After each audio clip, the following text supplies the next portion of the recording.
11 ದಿನದಿಂದ ದೂರುದಾರ ದಿನ ಒಂದಲ್ಲ ಒಂದು ಜಾಗವನ್ನ ತೋರಿಸ್ತಾ ಇದ್ದಾನೆ. ಇದಲ್ಲ ಅದು ಅದಲ್ಲ ಇದು ಅಂತ ಹೇಳಿ ಕೆಲವೊಂದು ಕಡೆ ಉತ್ಖನನ ಕಾರ್ಯಕ್ಕೆ ಅವನು ಜಾಗವನ್ನ ತೋರಿಸಿದ್ದಾನೆ. ಇದೇ ರೀತಿ ಎಸ್ಐಟಿ ಅಧಿಕಾರಿಗಳು ಸಹ ಉತ್ಖನನ ಕಾರ್ಯವನ್ನ ಮಾಡ್ತಾ ಇದ್ದಾರೆ. ಆದರೆ ಏನು ಸಾಕ್ಷಿ ಮಾತ್ರ ಸಿಗ್ತಾ ಇಲ್ಲ.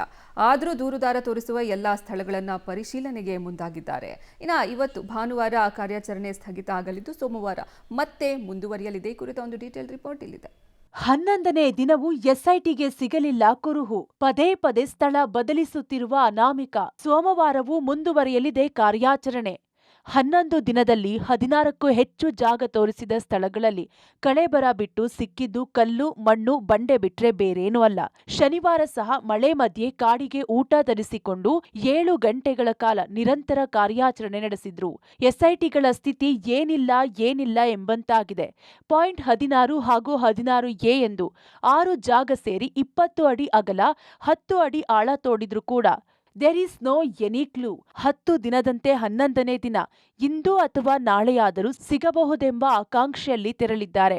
ಇದರ ಮಧ್ಯೆ ಅನಾಮಿಕ ಜಾಗ ಬದಲಿಸುತ್ತಿರುವುದು ಕೂಡ ಸಾಕಷ್ಟು ಅನುಮಾನಕ್ಕೆ ಎಡೆ ಮಾಡಿಕೊಟ್ಟಿದೆ. ಇನ್ನು ಆ ಅನಾಮಿಕ ಶನಿವಾರ ತೋರಿಸಿದ ಜಾಗ ತೀವ್ರ ಕುತೂಹಲಕ್ಕೆ ಎಡೆ ಮಾಡಿಕೊಟ್ಟಿತ್ತು. ಧರ್ಮಸ್ಥಳದ ಧಾರ್ಮಿಕ ಕ್ಷೇತ್ರದ ದ್ವಾರ ಬಾಗಿಲಿನ ಪಕ್ಕದ ಬಾಹುಬಲಿ ಬೆಟ್ಟದ ರಸ್ತೆ ಪಕ್ಕದಲ್ಲೇ ಹೆಣ ಹೂತಿರೋದಾಗಿ ಲೊಕೇಶನ್ ಮಾರ್ಕ್ ಮಾಡಿದ್ದಾನೆ.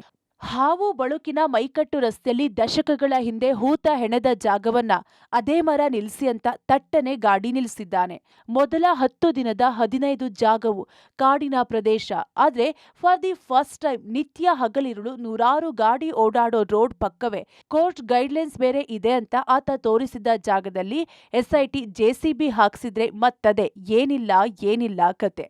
ನಿತ್ಯ 10 ಅಧಿಕಾರಿಗಳು, ನೂರಾರು ಪೊಲೀಸರು ಆತನಿಗೆ ಎಸ್ಕಾರ್ಟ್ ಕೊಡ್ಕೊಂಡು ಓಡಾಡ್ತಿದ್ರೆ ಆತ ಎಸ್ಕಾರ್ಟ್ನಲ್ಲಿ ಓಡಾಡ್ಕೊಂಡು ಕಾಡಾಯ್ತು, ರೋಡಾಯ್ತು, ನಾಳೆ ಇನ್ನೇನ್ ತೋರಿಸ್ತಾನೋ ಅಂತ ಅನುಮಾನ ಮೂಡಿದೆ. ಒಟ್ಟಾರೆ 11 ದಿನದಲ್ಲಿ ಹತ್ರತ್ರ 16 ಜಾಗ ಅಗೆದಿರೋ ಅಧಿಕಾರಿಗಳಿಗೆ ಅನಾಮಿಕ ಹೇಳಿದ ರೀತಿ ಒಂದು ತಲೆಗೂದಲು ಸಿಕ್ಕಿಲ್ಲ.